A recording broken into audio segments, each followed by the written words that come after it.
अन बघा बघा माझा खंडेराय कसा डोलतो, बघा बघा माझा खंडेराय कसा डोलतो.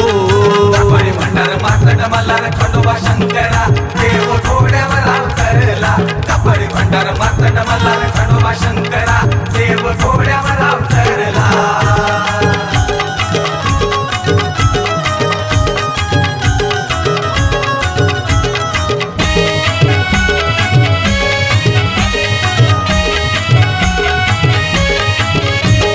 नळदुर्ग किल्ला